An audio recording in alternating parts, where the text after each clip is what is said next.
nom soit béni. Je vous salue tous dans le nom du Seigneur Jésus-Christ. C'est merveilleux de se retrouver en ta présence. Je suis tellement heureux de voir mon frère Jean Lambert et toute sa famille. Ils sont un appui indéfectible. Moi, je suis toujours en communion avec eux au téléphone. Nous parlons tous les jours. Et c'est merveilleux. Pour ceux qui ne le connaissent pas, c'est merveilleux. C'est un frère très simple. Et sa femme également, qui est ma soeur. On a marché longtemps ensemble. Delphine et sa petite soeur Yolande. C'est vrai. Beaucoup ne savent pas beaucoup de choses. Mais sachez que Dieu fait toutes choses bonnes. Et que son nom soit béni. Vous savez, hier, je venais avec l'un de mes rivaux. Je vais dire quelqu'un, l'un de ceux qui a épousé la petite sœur à ma femme. Et il me disait ceci. Il venait pour prendre son baptême d'ailleurs.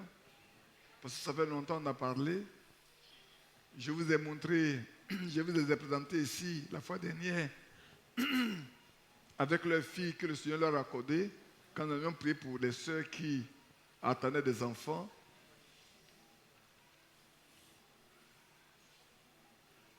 Et puis, il me disait ceci dans la voiture. Il y a un prédicateur qui nous appelle les branhamistes. Il dit, mais aujourd'hui, dans toutes les églises, personne ne parle de l'enlèvement. Il n'y a que les branhamistes, ceux qui parlent de l'enlèvement. Et il est normal qu'aujourd'hui, une prédication donnée ne puisse pas être terminée par le sujet de l'enlèvement. Il faut que toute prédication se termine par la venue de Jésus très prochainement. Amen. Ce qui veut dire que les gens commencent à prendre conscience en allant sur les sites, en écoutant les prédications de Frère Franck, en écoutant les prédications que nous apportons, ils se rendent compte que par rapport aux choses dont nous parlons, il est temps de parler du retour de Christ. C'est un privilège que nous avons, je l'ai toujours dit. Dans ce que Dieu a fait en cette fin de temps, nous sommes les privilégiés. Et le Seigneur pouvait dire à ses disciples, ce que vos oreilles entendent, ce que vos yeux voient, beaucoup ont désiré entendre ça et ne l'ont pas entendu. Beaucoup ont désiré voir et ne l'ont pas vu. Mais à vous, le privilège est donné d'eux, d'entendre et de voir. Malheureusement, nous ne savons pas que c'est une grande richesse. Ce que nous entendons. Nous ne savons pas que c'est une grande richesse. Ce que nous voyons s'accomplir dans notre temps. Il y a quelques dimanches, je reprenais ce que Frère Franck a dit. Il était venu avec la brochure, le prophète du XXe siècle, parlant des 7 visions de Frère Branham, qui dit que ces choses s'accompliront avant le retour de Christ. Aujourd'hui, la voiture dont il est question existe. Amen. Quelqu'un dira que ce n'est pas écrit dans la Bible. C'est vrai. Mais pour nous, les croyants de la fin des temps, c'est comme si Dieu a mis des jalons pour nous faire voir à quelle étape nous parvenons à chaque fois que ce qu'il a dit par la bouche de son serviteur s'accomplit. Amen. Aucun prédicateur n'avait dit une fois que l'Europe unie, que quand le Berlin-Est sera rendu, le royaume romain s'établira dans ses limites comme au temps du Seigneur Jésus quand il était sur la terre. Si ce n'est que le serviteur de Dieu, Frère Branham. Mais vous savez bien que, frère, dans une des brochures, Frère Franck disait que quand Frère Branham avait annoncé ces 7 visions, des gens qui étaient très proches de lui ont dit, Frère Branham, du temps de la Bible, ce que tu dis était vrai. Mais aujourd'hui, ce n'est pas possible. Mais est-ce qu'il y a 2 temps de la Bible? Non. Le temps de la Bible a toujours été le temps de la Bible. Si quelqu'un est rempli du Saint-Esprit, le temps de la Bible passé demeure le temps de la Bible aujourd'hui. Parce que Dieu n'a pas changé de Bible. C'est la même Bible. Et le Saint-Esprit demeure le même Esprit de Dieu qui a inspiré depuis l'Ancien Testament jusque dans le Nouveau Testament. Et c'est le même Esprit, ce qu'il dit, il accomplit pour montrer à ses serviteurs que le temps est proche. C'est pour ça que nous sommes heureux quand nous lisons dans l'Apocalypse, il dit, bienheureux celui qui lit et bienheureux ceux qui entendent les prophéties de ce livre et qui les gardent parce que le temps est proche.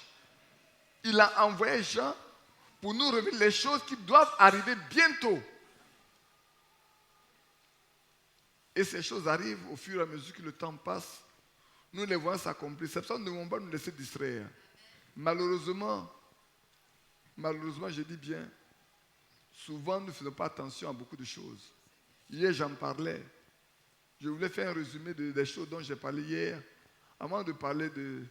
Déjà, le frère Mathias, quand il prête pour mon frère Jean Lambert, a abordé le sujet que je voulais aborder. J'étais là à côté et j'écoutais. J'ai dit, mais le Seigneur, il est bon. Il est tellement bon que les choses dont on doit parler, le frère Mathias en parle déjà, en priant pour notre frère Jean Lambert.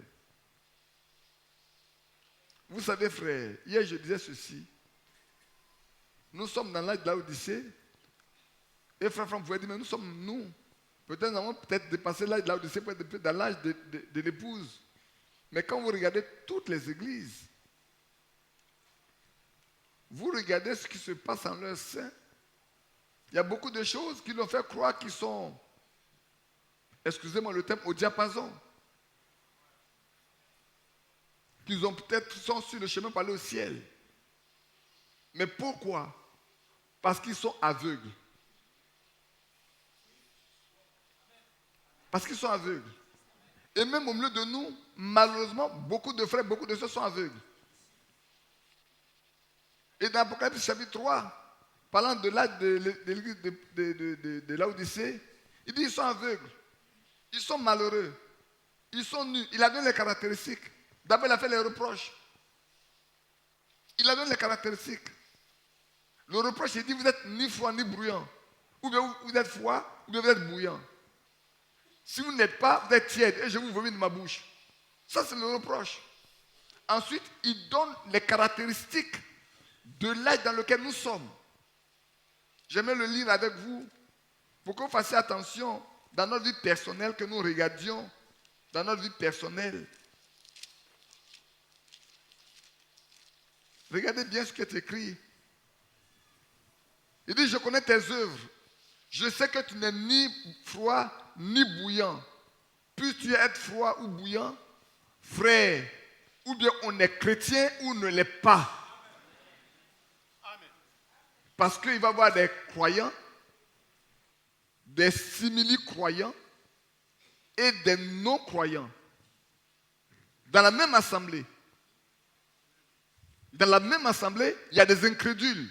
Il y a des gens qui ne croient rien. Il y a des gens qui sont à la limite, comme à Kades Barnea. Et puis il y a des vrais croyants comme Caleb et Josué. Et les vrais croyants ne sont jamais nombreux. Les vrais croyants ne sont jamais nombreux. 70 personnes choisies par le Seigneur pour aller chasser les démons, prier pour les malades, guérir et tout. Il n'en restait que 11 sur 70. Parce que quand il les a éprouvés en disant celui qui ne mange ma chair ne boit mon sang, n'est pas digne de moi, ils ont dit, mais attends, nous sommes nous fils d'Abraham, va-t-il faire de nous des vampires? Alors 58 sont partis. Ils posent la question à Pierre et aux autres. Et vous? Vous ne voulez pas vous aussi partir? Maintenant, regardez ce que Pierre a dit. Il dit, nous savons. Il n'a pas dit nous pensons, nous croyons. Il dit nous savons. Pierre parle d'une chose qui est une certitude dans son cœur. il n'y a aucun doute. Il dit, nous savons que tu es le Christ, le Fils du Dieu vivant. En d'autres termes, tu es le Messie attendu pour le salut de l'humanité. Si nous partons, nous sommes perdus. Parce que c'est en toi qu'il y a la vie. Donc nous ne pouvons pas partir quel que soit ce que tu dis. Mais pourquoi?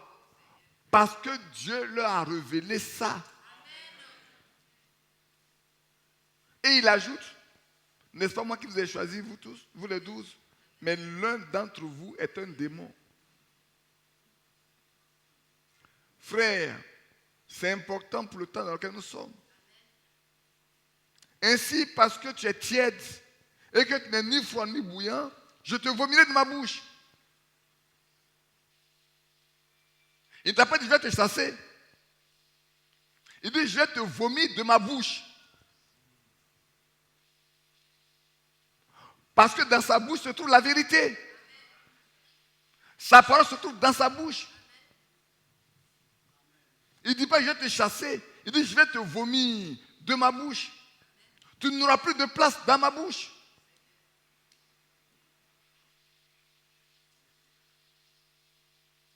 C'est merveilleux de comprendre ce que Dieu dit. Parce que tu dis, je suis riche. Je peux prophétiser. Il y a la guérison au milieu de nous. Il y a des miracles au milieu de nous. Les femmes enfantent. Les morts ressuscitent. Les aveugles voient. Mais c'est de la richesse. Permanemment, on pense que quand c'est comme ça, Dieu est certainement là. Mes frères Branham a fait une expérience avec les pentecôtistes. Il y a eu 2 personnes qui parlaient en langue et qui interprétaient. L'un parlait en langue, l'autre interprétait. Il a dit, mais je suis au milieu des anges. Et les choses étaient parfaites.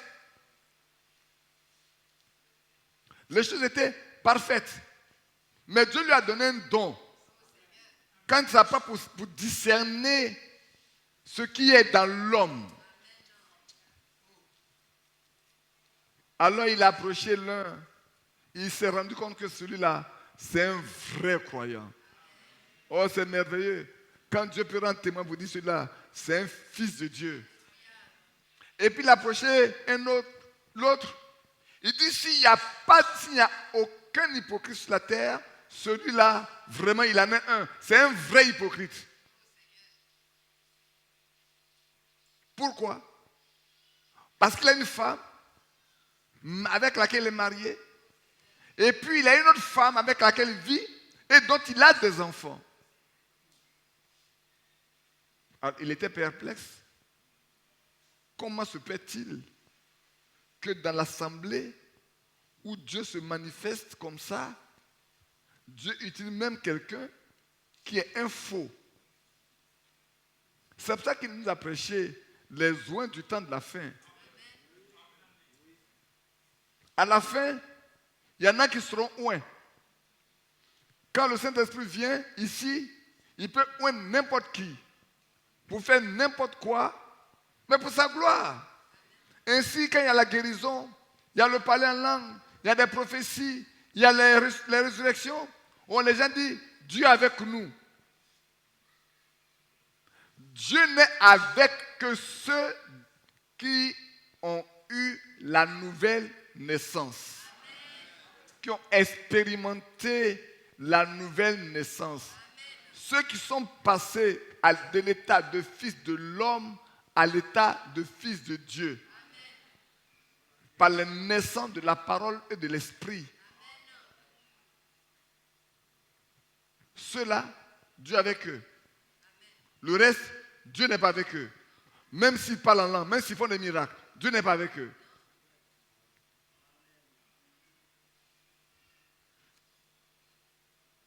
Parce que tu ne sais pas que tu es malheureux.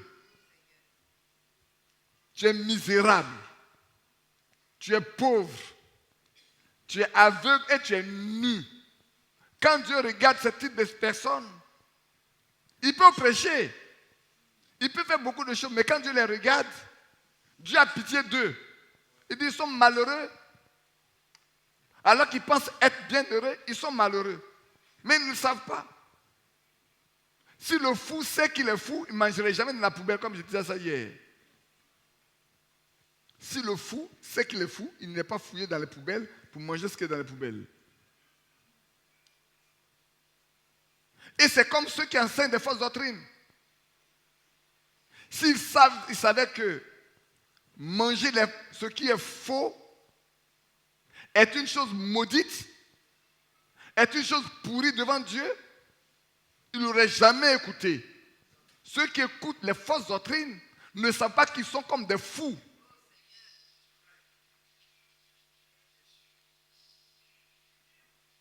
Ils sont malheureux, ils pensent être nourris alors qu'ils ne sont pas nourris. Ils pensent être saints alors qu'ils ne le sont pas. Il dit, ils sont misérables. Dieu, quand il les regarde, il voit ils sont misérables, c'est la misère. Ils sont pauvres et ils sont même aveugles, ils sont nus. Voilà les caractéristiques des croyants de l'âge de Laodicée. Orgueilleux. C'est bien l'apôtre Paul pouvait dire, dans les derniers jours, les temps seront difficiles. Les gens deviendront orgueilleux, fanfarons, amis de l'argent, blasphémateurs, irréligieux, ingrats. Dans les derniers jours, les temps seront difficiles. Les jours dans lesquels nous sommes, les temps sont difficiles. Nous avons affaire dans l'église à des gens qui sont ingrats, irréligieux, fanfarons, orgueilleux, amis de l'argent. Mais c'est dans l'église. Il ne parle pas de ceux de dehors. Il parle de ceux qui disent qu'ils sont croyants. Qui se disent croyants. Et à celui-là, il lui conseille de faire ceci.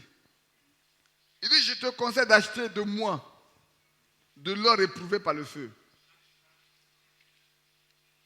afin que tu deviennes riche, et des vêtements blancs. Non pas n'importe quel vêtement. Pas des vêtements rouges, bleus, mais des vêtements blancs. Et nous savons bien ce que c'est les vêtements blancs. Quand nous lisons après le chapitre 19, pour les saints, c'est les œuvres des œuvres justes des saints, le fin lin dont l'époux s'est revêtu.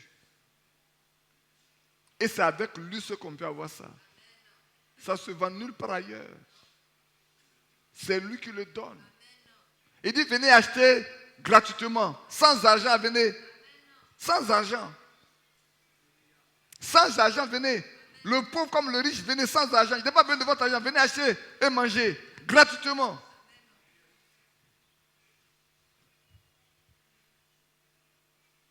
Et des vêtements blancs afin que tu sois vêtu et que la honte de ta nudité ne paraisse pas.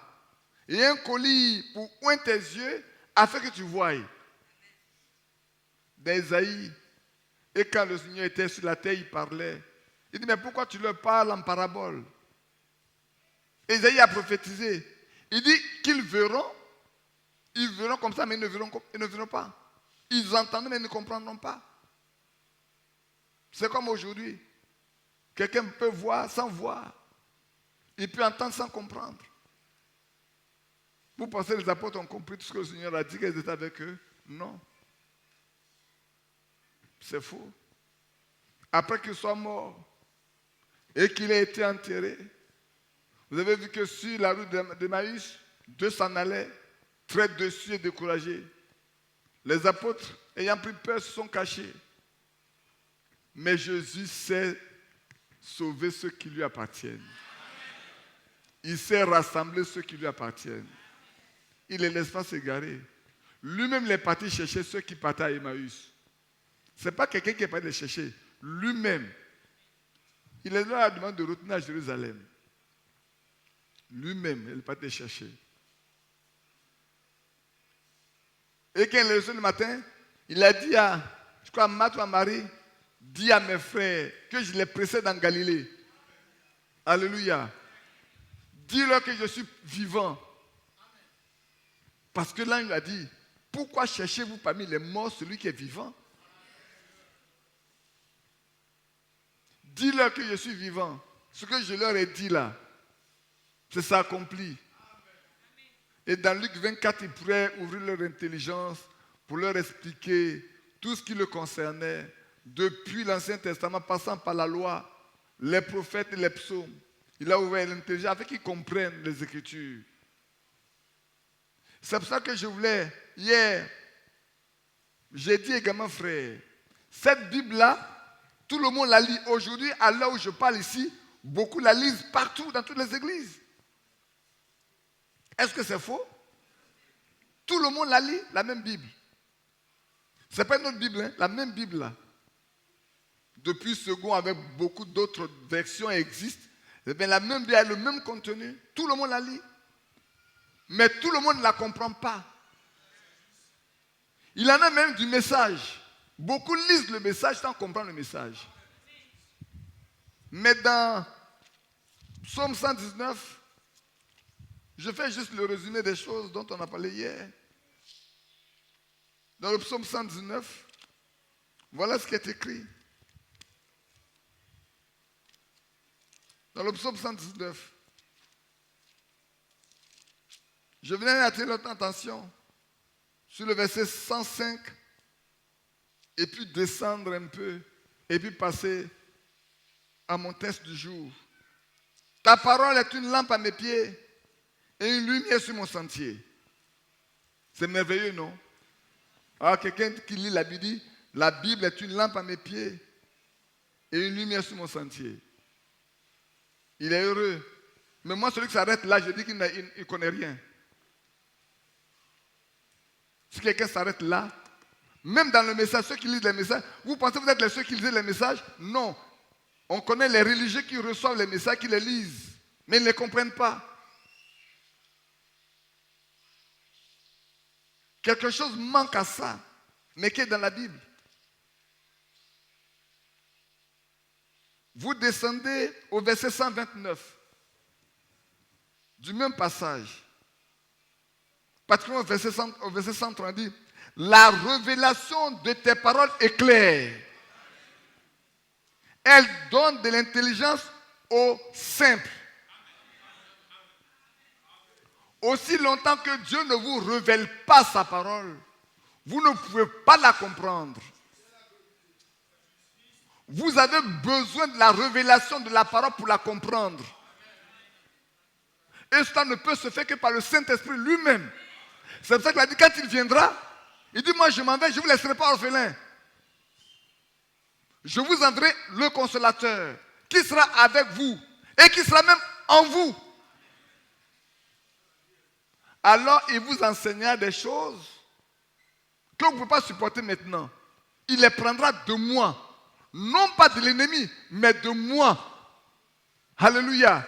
C'est pour ça que dans 1 Pierre, chapitre 1, j'aime bien cela. Voilà ce que l'apôtre Pierre dit. Et je terminerai sur cela avant de revenir à mon sujet. 1 Pierre, chapitre 1, le verset 1. Parlant des prophètes d'autrefois, je lis un peu plus avec le verset 9. Parce que vous obtiendrez le salut de vos âmes pour prix de votre foi. Les prophètes qui ont prophétisé touchant la grâce qui vous était réservée ont fait de ce salut l'objet de leurs recherches et de leurs investigations. Alléluia. Ce salut qui nous est réservé, même à nous qui sommes à la fin des temps aujourd'hui, les anges, frères, sœurs, les choses sont restées cachées jusqu'à ce que Dieu envoie Frère Branham. Les anges ont voulu jeter leur regard là-dedans. Ça les a toujours intéressés. Et l'apôtre Paul peut dire, c'est grâce à l'Église que des choses qui sont restées cachées depuis des siècles ont été renouvelées, ont été révélées et connues. Ils voulaient sonder l'époque et les circonstances marquées par l'Esprit de Christ qui était en eux et qui attestaient d'avance les souffrances de Christ et la gloire dont elle sera suivie. Il n'y a pas de gloire sans souffrance. Il n'y a pas de victoire sans combat. beaucoup ne veulent pas combattre et veulent être victorieux. C'est après avoir combattu qu'un jour nous allons déposer les armes pour aller porter des couronnes. Et je poursuis. Il leur fut révélé que ce n'était pas pour eux-mêmes, mais pour, je ne dis pas pour vous, pour nous. Mon frère Jean-Lambert, c'était pour toi, c'était pour moi. Qu'ils étaient des dispensateurs de ces choses que vous ont annoncé maintenant, pas hier, pas avant-hier, mais maintenant, ces choses nous sont annoncées.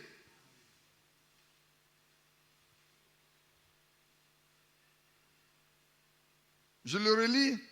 Qu'ils étaient des dispensateurs de ces choses que vous ont annoncées maintenant. Qui? Ceux qui ont prêché l'évangile par le Saint-Esprit envoyé du ciel. Alléluia. Le secret se trouve là.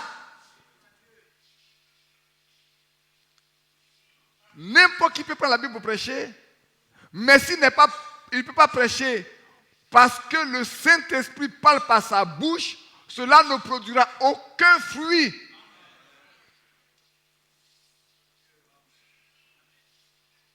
C'est pour ça que ici Pierre dit que ces choses vous ont été annoncées par ceux qui ont prêché la bonne nouvelle. Ils ont prêché par quoi? Par le Saint-Esprit qui a été envoyé du ciel. Les apôtres autrefois ont prêché par le Saint-Esprit envoyé du ciel. En notre temps, Branham a prêché par le Saint-Esprit envoyé du ciel. Frank prêche par le Saint-Esprit envoyé du ciel. Et les 5 ministères, s'il y en a dans l'église, ces personnes-là, ils ne peuvent pas prêcher aussi longtemps que le Saint-Esprit ne les a pas oints.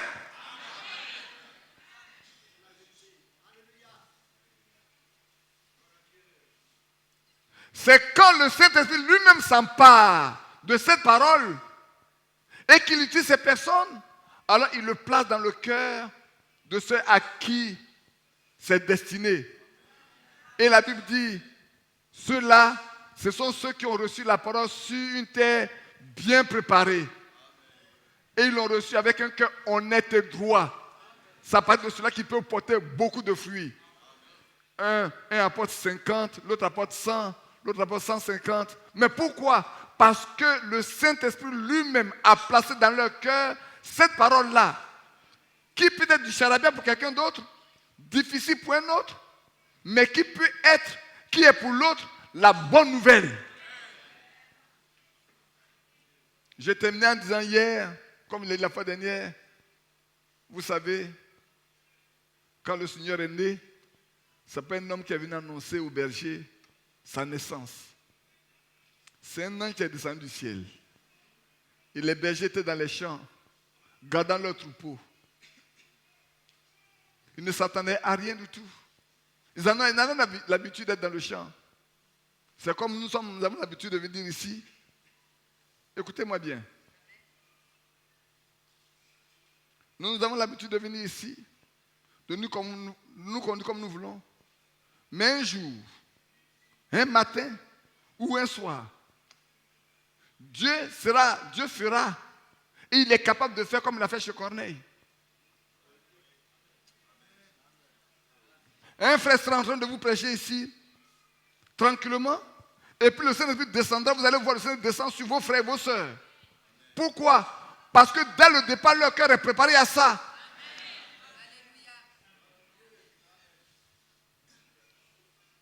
Ne pensez pas que ce qui est passé.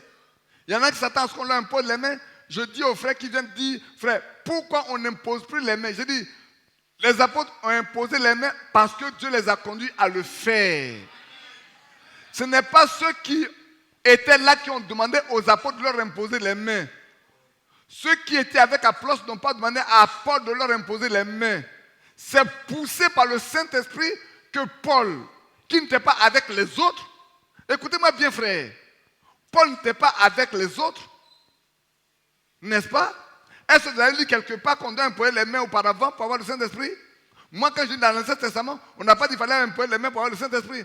Mais Pierre et Jean, envoyés en Samarie, trouvant les chrétiens, eux-mêmes, on ne leur a pas imposé les mains.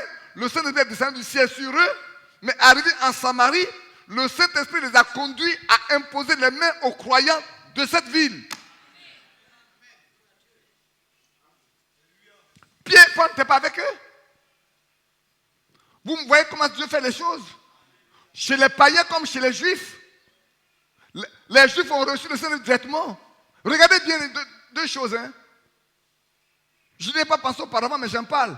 Regardez bien. Il y a 4 types, il y a 4 événements. Les premiers croyants, tous juifs, choisis par Jésus, le Saint-Esprit est descendu sur eux du ciel. N'est-ce pas? Vous prenez les Samaritains qui sont mi-juifs, mi-quoi, je ne sais. Du coup, Pierre et Jean arrivent, ils leur imposent les mains, ils reçoivent le Saint-Esprit. Amen. Pierre arrive où? Chez Corneille. Il ne fait que parler simplement, prêcher simplement. Le Saint-Esprit descend sur eux. Pour que Pierre ne puisse plus faire une différence.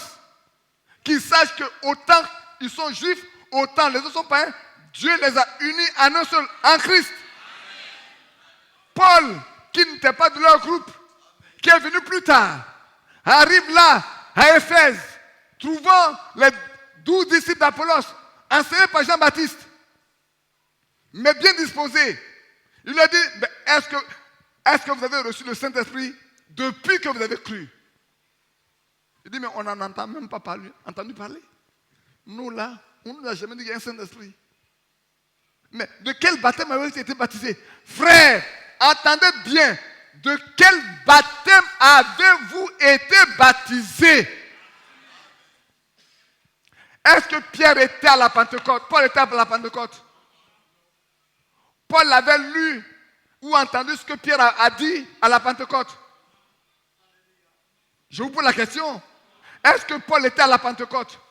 Paul a-t-il écouté la prédication de Pierre ce jour-là? Paul a-t-il écouté le récit de Pierre? Non, Paul n'était pas là. Mais il dit, mais de quel baptême avez-vous été baptisé? Il dit du baptême de Jean. Il dit, mais ça c'est le baptême de repentance. Maintenant, recevez le baptême au nom du Seigneur Jésus-Christ pour la rémission de vos péchés. Et quand leur péché a été remis, qu'est-ce qui a suivi? Paul leur a imposé la main et le Saint-Esprit est descendu sur eux. Pourquoi ça tarde avec vous? Je vous pose la question ce matin. Pourquoi ça tarde avec vous? Mais demandez-vous vous-même. Pourquoi est-ce que la promesse tarde? Cette tarde, ce n'est pas la faute à Dieu. Pierre a dit, repentez-vous et recevez le baptême pour la rémission de votre péché. Et, conjonction de coordination, vous recevrez le don du Saint-Esprit. Ce n'est pas la même chose que nous avons. Si nous avons la même chose, ça doit produire le même fruit. Sinon, il y a une chose qui nous manque. Est-ce que nous nous sommes repentis avant de prendre le baptême? Le secret se trouve là, je pense, frère. Est-ce que nous nous sommes repentis avant d'arriver au baptême d'eau? Parce que ce que Dieu dit, il a les moyens de l'accomplir. Si les premiers en ont bénéficié, les derniers ont le droit d'en bénéficier. Mais maintenant, posons-nous la question. Avant mon baptême, me suis-je repenti? Me suis-je détourné de mon ancienne voie?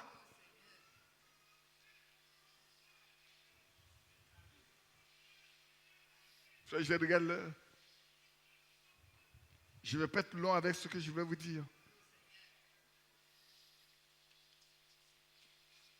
C'est important, frère. Oui, nous avons le message. Mais ce n'est pas suffisant. Oui, nous sommes ici. Mais ce n'est pas encore suffisant. Ce n'est pas le but. Ce n'est pas l'objectif final. L'objectif final, c'est que chacun de nous soit prêt dans le corps de Jésus qui peut être enlevé. Et c'est une transition directe à ce dont je vais parler tout à l'heure. J'ai trouvé juste une transition. Frère, votre présence ici ne vaudra pas la peine aussi longtemps que vous resterez là tel que vous êtes. Vous verrez Dieu faire des miracles au milieu de nous. Vous verrez Dieu guérir les malades au milieu de nous. Vous verrez même les aveugles voir. Peut-être que vous n'avez pas encore vu au milieu de nous. C'est que les estropiés n'ont pas encore marché. Je me trompe? Moi, j'étais là la fois dernière, puis je faisais le bilan. Je dis, mais ce que la Bible a dit, qu'est-ce qu'on n'a pas encore expérimenté? On a prié pour des gens dont les yeux étaient complètement foutus. Mon frère qui est là, qui est ophtalmologue, est témoin. N'est-ce pas, mon bien-aimé frère? Lève-toi. C'est toi qui as consulté la soeur. Lève-toi. Il est là. Il est au milieu de vous. La soeur est au milieu de vous. Quand il est sorti de son cabinet, il a dit, sœur, tout ce qu'on peut faire là, il n'y a plus rien à faire de ton œil. C'est faux? La soeur est sortie en pleurant. J'étais au travail quand elle m'appelait en pleurant. Il dit, sœur, le Dieu du ciel est toujours le même. Ne crains pas, crois, nous prierons et tu n'auras pas besoin de prothèse. Et nous avons seulement prié. Et quelques jours après, il me dit, frère, je vois quelques couleurs. J'ai dit, crois simplement, tu verras. Tu es là ce matin, sœur. C'est Thérèse, non? Comment ça? Oui, lève-toi. Les aveugles voient. Les morts ressuscitent. Les stériles enfantent. Les asthmatiques guérissent. Et nous sommes convaincus que ceux qui ont l'hypertension seront guéris.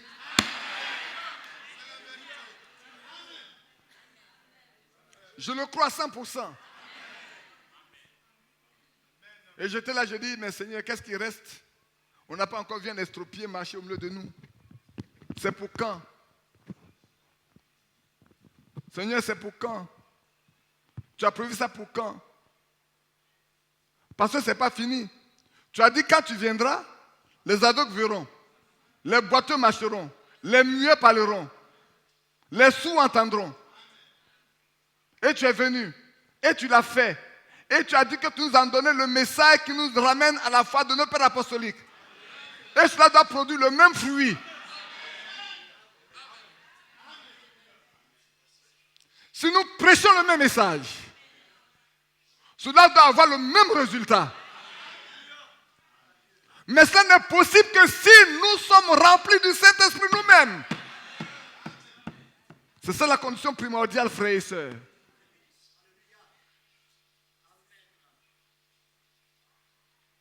On peut se lever. Le chemin du Christ est le salut. Hâtez-vous, bien-aimés du Seigneur.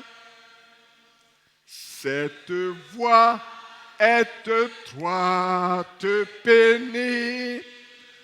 Confiez-vous au bon Sauveur Jésus. Et si l'ennemi vous fait rage, jamais ne cherchez la vengeance. La couronne est si belle, c'est doux. Qu'elle chante pour criser vos pleurs en joie. Et si l'ennemi nous fait rage, jamais ne cherchons la vengeance. La couronne c'est belle et c'est doux, qu'un chant nos cris et nos pleurs en joie. Prenez votre Bible. Dans 1 Jean, le chapitre 3, le verset 16.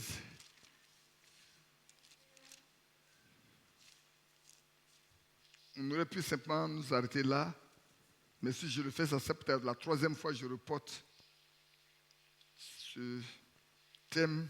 Je voulais le finir aujourd'hui tranquillement avec nous, sachant que il est probable que dimanche prochain je sois absent.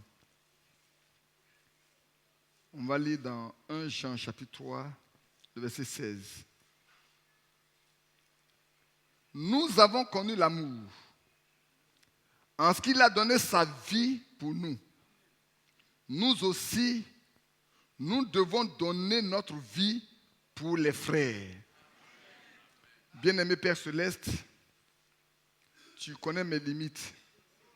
J'ai été à l'école, je sais lire. Cela s'arrête là. Si tu n'interviens pas, ça sera du gâchis. J'ai besoin de ta présence. J'ai besoin que, Seigneur, tu me oignes. Que tu me remplisses. Dans la Bible, on disait Pierre, rempli du Saint-Esprit, pouvait parler sans crainte. Même devant le Sanhédrin. Au point où il a pu leur poser la question, jugez-en vous-même. S'il est bon de vous respecter et laisser Dieu, ou plutôt d'obéir à Dieu qu'à vous.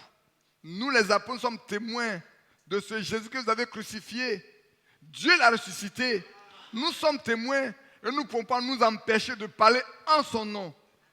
Ce matin, permets que cette hardiesse que tu as donnée aux apôtres, notre Dieu, non pas parce qu'ils étaient forts eux-mêmes, mais parce que tu les as remplis de ton esprit, que ce matin ton esprit soit présent dans cette salle, pour moi-même, pour mes frères et mes sœurs, afin que, Père, dans cette hardiesse, nous comprenions ce que tu veux nous enseigner, afin que nous devenions des hommes nouveaux. Accorde-le, Père, au nom de Jésus-Christ. Amen. Asseyez-vous. Je disais que mon frère Mathias parlait de ce sujet-là quand il priait pour mon frère, que son âme, son cœur soit rempli d'amour. Et c'est vrai. Ne peut pas aimer qui veut aimer. Et ici, l'apôtre Jean nous dit, nous avons connu l'amour. Prêtez attention. Il dit nous. Il était présent. Il faisait partie de ceux qui ont connu l'amour. Il dit, nous avons connu l'amour en ce qu'il a donné sa vie pour nous. Alléluia. Ils ont connu Christ. Ils ont connu le Sauveur. Ils ont connu le Messie. Et il n'a pas dit, nous avons connu Christ. Il n'a pas dit, nous avons connu le Messie. Nous avons connu le Fils de Dieu.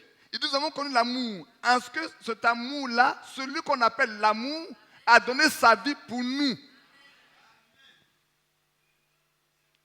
Et si l'amour a donné sa vie pour nous, nous aussi, écoutez bien, nous aussi, nous devons donner notre vie pour les frères.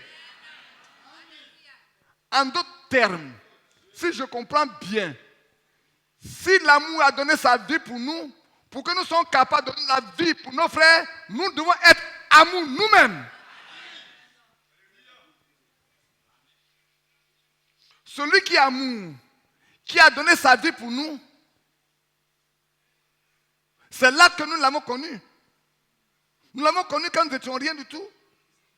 Nous l'avons connu quand nous étions pécheurs, perdus. On nous méprisait. Mais lui nous a connus. Et il nous a tellement aimés. Il était amour. Lui, il est amour. Son nom, c'est amour. Sa nature, c'est amour. Sa vie, c'est amour. En tant que tel, il ne peut que donner sa vie pour ceux qui l'aiment, pour ceux qui ne l'aiment pas, pour ceux qui le haïssaient, pour ceux qui le maltraitaient, pour ceux qui le méprisaient. Alléluia. Pour ceux-là, celui qu'on appelle amour est descendu. Et il a donné sa vie pour eux.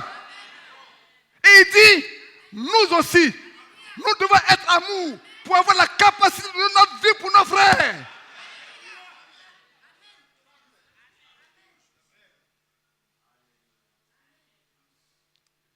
Si nous ne sommes pas amour, nous ne pouvons pas mourir pour quelqu'un. Il faut être amour. Parce que l'amour a donné sa vie pour nous. Et dans son grand amour, selon Éphésiens, il nous a prédestinés. Alléluia. Dans son amour, avant la fondation du monde, quand le péché a eu lieu, quand nous étions morts, je disais hier, tout à l'heure j'ai laissé cette partie-là de côté. Quand les uns sont descendus pour annoncer la venue du Seigneur Jésus, s'accomplissait ce jour-là, Genèse 3, 15. Alléluia. Ce jour-là, Genèse 3, 15. Après le péché, quand le Seigneur fait la promesse, il dit, mais le serpent, tu as mal fait. Mais tu sais ce qui va se passer? La femme, tu n'as pas écouté ton mari, tu as écouté le serpent. Tu auras une postérité qui écrasera sa tête. Toi, ta postérité écrasera la tête du serpent. Vous savez que vous avez écrasé la tête du serpent, il n'a plus de vie en lui. Ce n'est pas la femme, mais sa postérité. Est-ce qu'une femme peut avoir une postérité? Non, la semence se trouve dans l'homme. Mais Dieu dit, la femme aura une postérité. Et ce jour, alors qu'ils étaient dans le champ, comme d'habitude, l'ange est descendu. Il dit, je vous apporte la bonne nouvelle du salut, du royaume.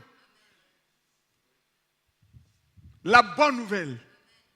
Car aujourd'hui, dans la ville de David, vous êtes né, nous est né un sauveur. Regardez bien ce qu'il va dire. Il dit, le sauveur est né. Le Messie, le Seigneur. Ce n'est pas n'importe qui. C'est le sauveur. Mais ce sauveur-là, c'est le Messie. C'est Christ. C'est le Seigneur. Ce n'est pas un Seigneur, c'est le Seigneur. Un fils nous est né. Alléluia. Et la domination reposa sur son épaule. On l'appellera admirable, conseiller, Dieu puissant, prince de la paix, Père éternel.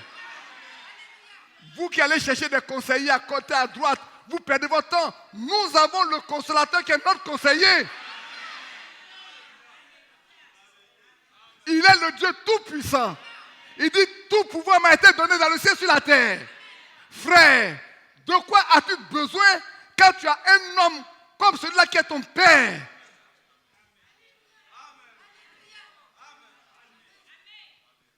As-tu besoin de quoi?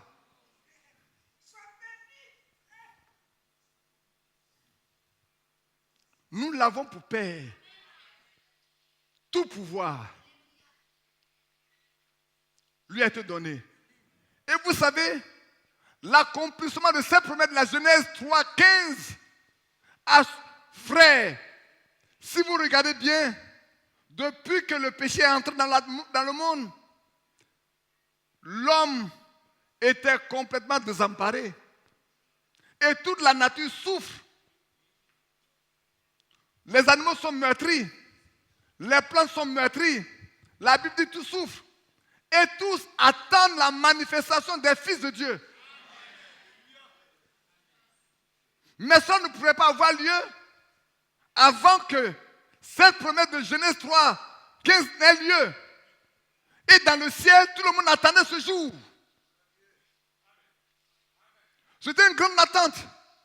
Des siècles et des siècles passant, les anges dans le ciel attendaient ce jour-là. De sorte que quand l'ange est descendu, quand il est né, dès qu'il est né, l'ange est descendu pour leur dire, la femme, la semence de la femme est descendue pour écraser la tête du serpent. Et la Bible dit, au même instant, toute l'armée céleste est descendue pour louer Dieu. Oh, alléluia! Pour tout a été racheté. Celui qui doit tout racheter est né. La victoire est possible.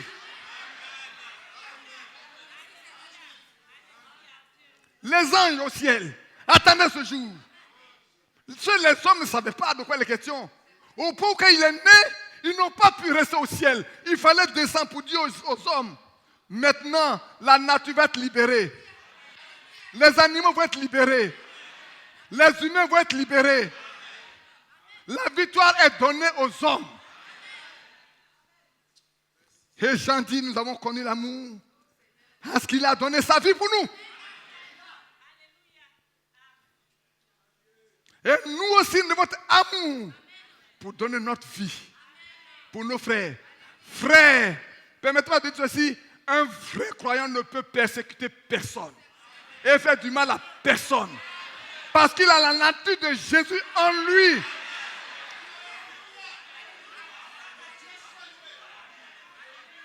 Quiconque peut apporter atteinte à un frère, à une soeur, il a la nature de Caïn.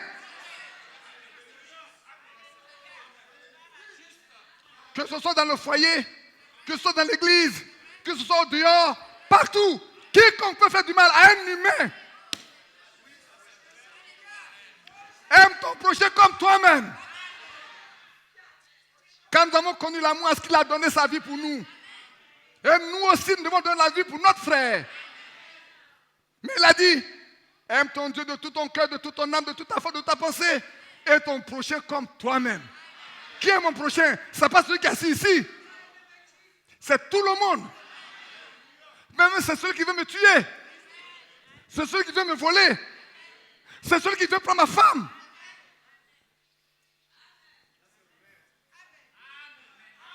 La fois dernière, j'ai dit à un frère, tu prétends aimer la femme, mais comme elle a eu des enfants avant que tu ne la maries, tu n'aimes pas les enfants qui sont sortis d'elle. Mais pourquoi veux-tu la marier? Tu ne l'aimes pas du tout. Tu ne peux pas dire je t'aime et ne pas aimer ce qui est sorti d'elle. Et mon frère, comment peux-tu aimer une femme, toi, ou soeur? Comment peux-tu aimer un frère? Parce que quand il était dans le monde, il ne connaissait pas Dieu. Il a vécu comme le monde vit. C'est comme un voleur dont on a coupé le bras. S'il était voleur avant qu'on lui a coupé le bras. Mais quand il devenait croyant, son bras resta toujours coupé. Vous dites qu'il n'est plus croyant pour autant? Non. S'il est croyant, il est croyant. Et vous devez l'aimer tel.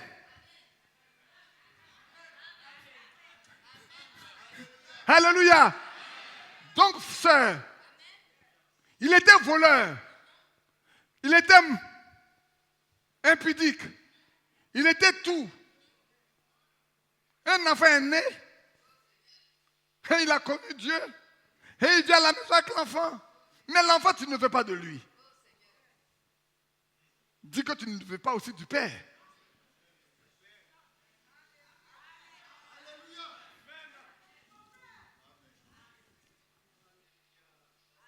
Dans son amour, il nous a prédestinés et il nous a adoptés comme ses fils. Ce n'est pas quand nous étions bons, hein. Ce n'est pas quand nous étions des hommes qu'on peut aimer.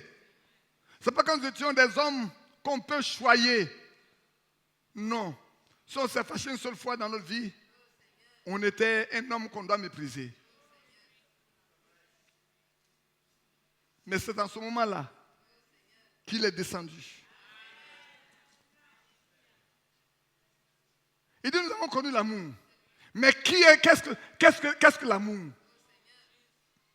Frère, qu'est-ce que l'amour? Peut-être je vous ai dit Jésus est l'amour. Il y en a qui sont arrêtés. Mais qu'est-ce que l'amour? Mais le même Jean va nous définir ce qu'est l'amour. Dans 2 Jean, le verset, dans 2 Jean 4, 6. Lisons 2 Jean 4, 6. Pour connaître l'amour. 2 Jean 4, 6. Voilà ce qu'il dit. J'ai été fort réjoui de trouver quelques-uns de tes enfants qui marchent dans la vérité, selon le commandement que nous avons reçu du Père. Qui a compris ce qui est écrit ici? Qui n'a pas compris ce que j'ai lu?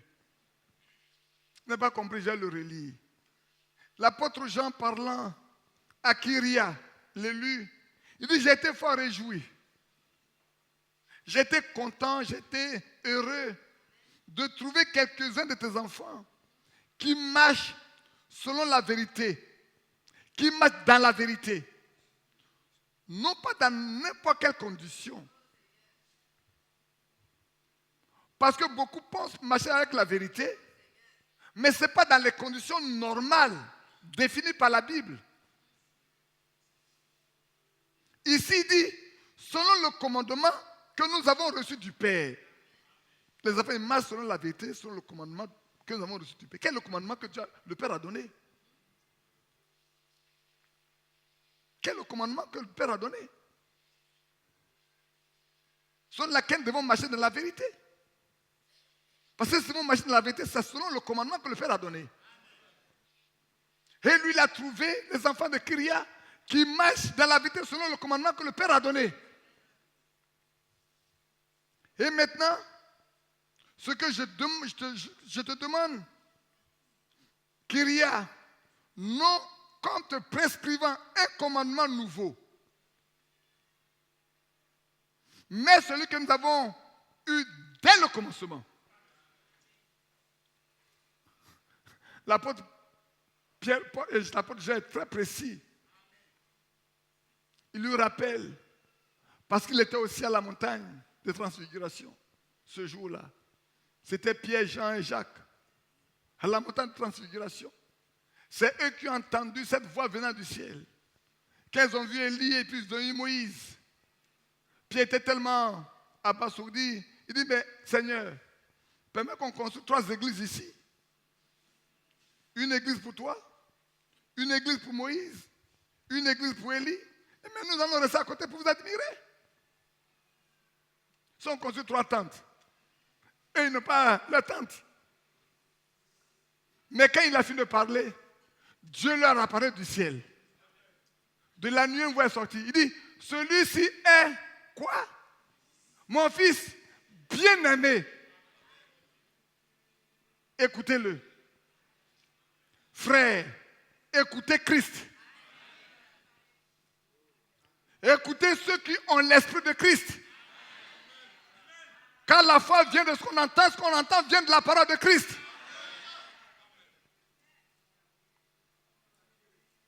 C'est que nous aimions les uns les autres. Le commandement là, c'est que nous aimions les uns les autres. Et l'amour consiste, pour chacun de nous, l'amour dont nous parlons ce matin, consiste à marcher selon ses commandements. C'est là le commandement dans lequel vous devez marcher comme vous l'avez appris dès le commencement. Nous aimer les uns les autres, c'est le commandement que Dieu a donné dès le départ.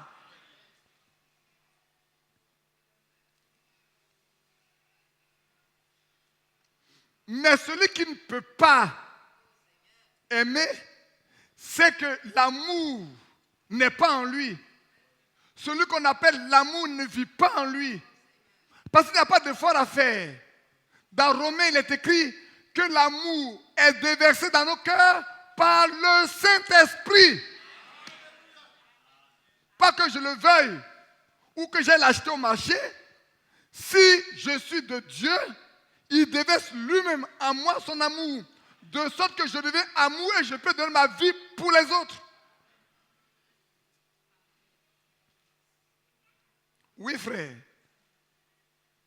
Maintenant, il est question de se poser la question à chacun de nous. Est-ce que nous marchons sur le commandement qui était d'auparavant? Jésus n'a-t-il pas dit si quelqu'un m'aime, qu'il garde mes commandements? Là, si quelqu'un m'aime, qu'il garde mes commandements, le Père et moi, nous l'aimerons, et nous viendrons à lui, et nous ferons notre demeure chez lui. Si donc, frère, si donc, sœur, il n'était pas possible de garder les commandements de Dieu, sois certain que le Père et le Fils ne viendront pas pour faire de toi leur demeure. Et aussi longtemps que tu ne viens pas devenir une demeure pour le Père et le Fils, tu n'appartiens pas au corps qui va t'enlever. Tu n'es pas prêt pour être préparé pour l'enlèvement. Nous ne pourrons être préparés pour l'enlèvement que ceux qui appartiennent au corps de Jésus. Quand on ne fait pas de préparation, un jour la préparation prendra fin. On ne se préparera pas toujours. Un jour ça va s'arrêter. Mais qui peut se préparer? Qui pourra participer à la préparation? Mon frère Isaac était un vieux enseignant. Est-ce qu'on prépare n'importe qui aux examens? Non. C'est celui qui atteint la classe dans laquelle on doit passer l'examen qu'on prépare. Celui qui a les capacités, les aptitudes pour être présenté comme candidat qu'on prépare. Et ici, ne seront préparés que ceux qui ont l'aptitude. Et ça ne dépendra pas de votre intelligence, de votre capacité, mais ça dépendra de ce que vous soyez obéissant à ce que lui a dit. Nous sommes dans 1 Jean 2, 5 également. 1 Jean chapitre 2, le verset 5. Je lis quelques versets, puis au plus tard, midi 15, je vais arrêter. Ne riez pas, je ferai tout pour être à midi 15. Soyez certains. Jean 2, 5. 1 Jean 2, 5. 1 Jean 2, 5. 1 Jean 2, 5. Si on peut l'appeler verset 3, ça sera meilleur. Si nous gardons ces commandements, nous savons par cela que nous l'avons connu. Alléluia. Alléluia. Vous n'avez pas écouté ce qui est écrit? Si nous gardons ces commandements, nous savons par cela que nous l'avons connu. En d'autres termes, personne ne peut garder les commandements du Seigneur s'il n'a pas connu le Seigneur. Pour pouvoir garder ces commandements, il faut l'avoir connu. Il faut l'avoir rencontré une fois dans ta vie. Quand Paul ne l'avait pas encore rencontré, il n'était pas possible de garder les commandements de Jésus. Il était ennemi de Jésus. Il devait combattre Jésus. Et Jésus lui a dit un jour, mon pauvre Paul, tu ne peux pas regimber comme des aiguillons. Il faut t'arrêter. Il faut arrêter. Parce que la voie dans laquelle tu es engagé est une folie. Arrête-toi. Reviens en arrière. Tu ne connais pas le Dieu que tu sers. J'ai toujours dit ici, frère, nous devons connaître le Dieu que nous servons. C'est tellement important. Si on ne connaît pas le Dieu que nous servons, notre adoration est vaine. Parce que le Père cherche les adorateurs qui l'adorent en esprit en vérité.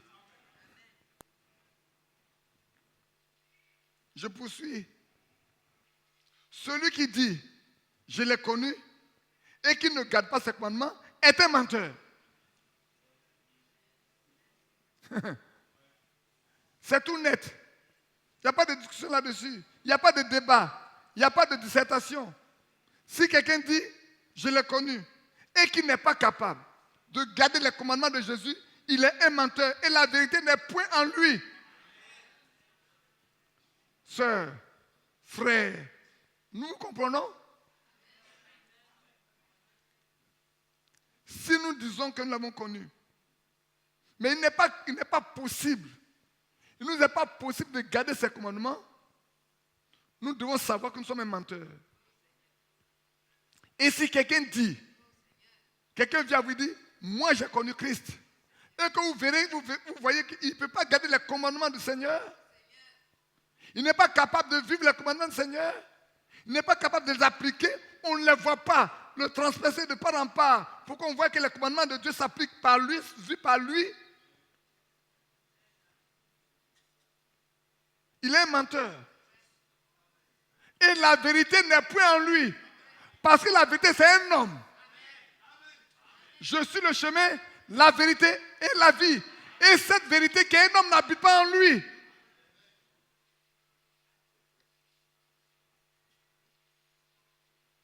Oui, mais l'amour de Dieu est véritablement parfait en celui qui garde sa parole.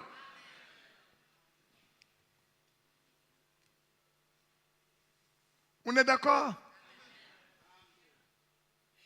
Ici, regardez bien. Je comprends le message de Frère Branham. Ce qu'on lui a dit, que ici, ne rend que l'amour parfait. Sœur, quand Frère Branham est parti là-haut, là-bas ce jour-là, derrière le rideau, et qu'il a vu ses frères, ses sœurs, à qui il a prêché, qu'il a mené au message, et que tout le monde venait à lui, on lui se les tient. Il dit, mais ce ne sont pas les Branham. Il dit non, ce sont ceux à qui tu as apporté la parole. Et à la fin, il lui dit, ne peut rentrer ici. Ce lieu où tu vois ces personnes-là, ce lieu dans lequel toi-même tu es aujourd'hui, il le voit en vision. Il dit, ne peut rentrer ici que l'amour parfait. Et ici, ce matin, l'amour de Dieu est véritablement parfait. Ah oui. Non pas que tu vas travailler pour avoir cette perfection. Non pas que tu vas aller au marché pour l'acheter. Mais l'apôtre Jean te dit, l'amour de Dieu est véritablement parfait en celui qui garde sa parole. Si nous ne sommes pas capables de garder la parole de Dieu, nous ne pouvons pas prétendre que l'amour de Dieu est parfait en nous.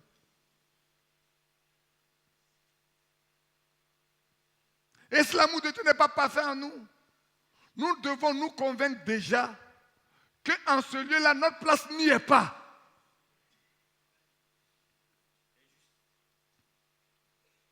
Tu n'as pas ta place en ce lieu où on réclame l'amour parfait.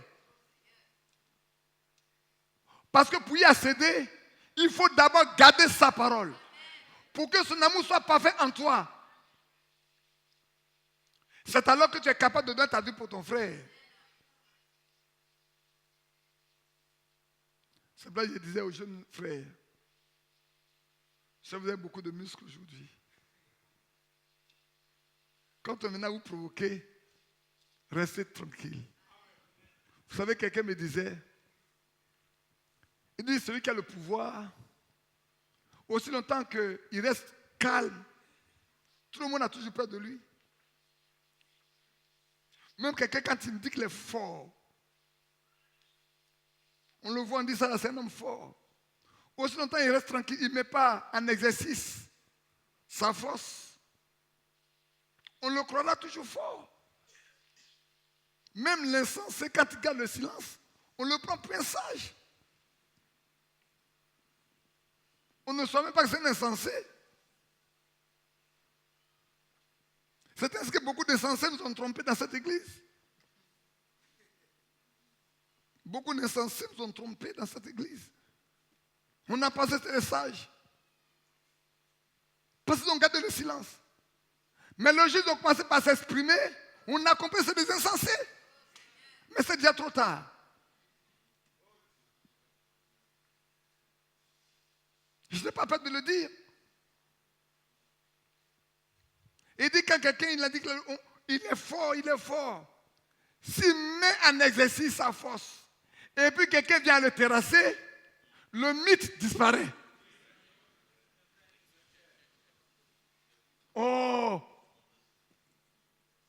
Tu nous as fait peur pour rien. Voilà, peut-être à terrasser la fois dernière ici. Donc reste tranquille.